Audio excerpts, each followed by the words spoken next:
Welcome friends. Paschimbanga সমগ্র শিক্ষা মিশনের পক্ষ থেকে 20 মে 2026 বিজ্ঞপ্তি। এই বিজ্ঞপ্তি সমস্ত জেলার ডিআই প্রাইমারি এবং ডিআই সেকেন্ডারি পাশাপাশি সমস্ত ডিপিএসসি চেয়ারম্যানকে উদ্দেশ্য করে দেওয়া হয়েছে।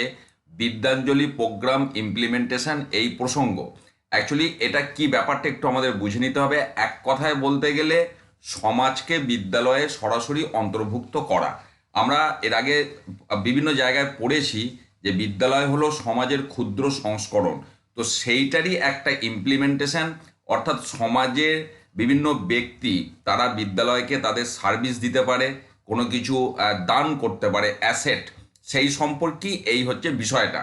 এবার এখানে আপনার কন্ট্রিবিউশনটা দুই ধরনের হতে পারে। একটা হচ্ছে জেনারিক লেভেল সার্ভিস অ্যাক্টিভিটি আর একটা স্পন্সরশিপ অ্যাক্টিভিটি। এটা গেল একটা ক্যাটাগরি। এখানে অ্যাক্টিভিটি বা সার্ভিস অ্যাকচুয়ালি বিদ্যালয়কে একজন ব্যক্তি বিভিন্নভাবে সার্ভিস দিতে পারে। সেটা টিচিং ব্যাপারে হতে পারে, বা বিদ্যালয়ে কোনো অনগোয়িং প্রোগ্রাম হচ্ছে বা কোনো কনস্ট্রাকশনের কাজ হচ্ছে, সেখানেও কেউ পরিশ্রম বা তার সার্ভিস দিতে পারে। মানে একটা বিদ্যালয়ে পড়াশোনা ছাড়া অন্য ব্যাপারেও তো অনেক কিছু পরামর্শ দেওয়ার বিষয় থাকে, তো সেগুলো সার্ভিসের পর্যায়ে যাচ্ছে। পাশাপাশি অ্যাসেট, ম্যাটেরিয়াল, ইকুইপমেন্ট এই সমস্ত দিয়েও কেউ সহযোগিতা করতে পারে।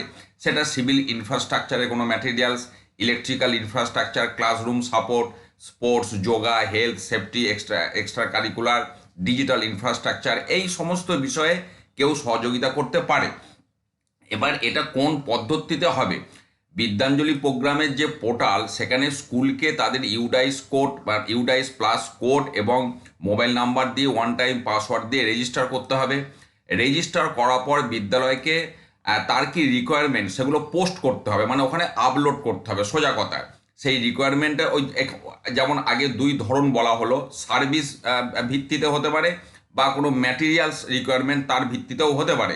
তো তার কি প্রয়োজন বিদ্যালয়, তার যে হিউম্যান রিসোর্স, তার যে ক্লাসরুম ইনফ্রাস্ট্রাকচার, তার স্টুডেন্ট সংখ্যা, তার ওপর বেস করে তার কি কি এই মুহূর্তে রিকোয়ারমেন্ট আছে সে সেটা ওখানে পোস্ট করবে।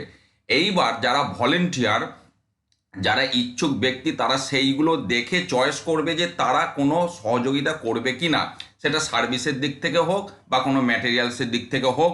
ভলেন্টিয়াররা তারা সেখানে উৎসাহ প্রকাশ করবে, তাদের বিভিন্ন ডিটেলস দিয়ে তারা সেখানে উইলিং একটা আবেদন করবে। এবার আবেদন করার পর বিদ্যালয় কর্তৃপক্ষ তাদের সাথে ইন্টারঅ্যাক্ট করবে, সেটা মুখোমুখি আলোচনা হতে পারে বা ভার্চুয়াল মিটিংও হতে পারে, এবং তাদের সেই বিষয়ে এক্সপিরিয়েন্স বা তারা যে অ্যাসেট দিতে চাইছে তার ডিটেলস এই সমস্ত আলোচনা হবে। তাদের সঙ্গে মাধ্যমে সিদ্ধান্ত হবে যে তারা কী ধরনের জিনিস কন্ট্রিবিউট করতে চাইছে বা সার্ভিস দিতে চাইছে। যদি কোনো সার্ভিসের ব্যাপার হয় সেক্ষেত্রে টাইম স্লট, টাইম ম্যানেজমেন্ট, সেক্ষেত্রে একটা আলোচনার মাধ্যমে সিদ্ধান্ত হবে। তারপরে যেটা বলা হচ্ছে কনফার্ম ভলেন্টিয়ার ফর পার্টিসিপেশন, অর্থাৎ যারা সিদ্ধান্ত হয়ে যাবে যে হ্যাঁ যারা পার্টিসিপেট করবে, সেটা সার্ভিসের দৃষ্টিভঙ্গিতে হোক বা কোনো অ্যাসেট দেওয়ার ব্যাপারে হোক, তখন স্কুল তাদেরকে এবং তাদেরকে সার্টিফিকেট দেবে। তাদের সাথে প্রথম কথা তাদের সাথে এগ্রিমেন্ট হবে। এগ্রিমেন্টের পর সেই সার্ভিস হয়ে যাওয়ার পর স্কুল তাদেরকে ভলেন্টিয়ার অ্যাকনলেজিং সার্টিফিকেট দিতে পারে, কন্ট্রিবিউশন সার্টিফিকেট তাদেরকে দিতে পারে।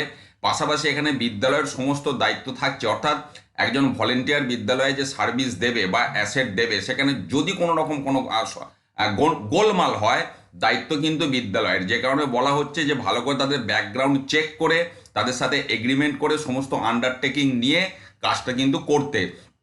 তো আপাতত এই তথ্য সামনে আসছে, আমি আপনাদের সকলের সাথে শেয়ার করলাম। ভালো থাকুন, সুস্থ থাকুন, ধন্যবাদ।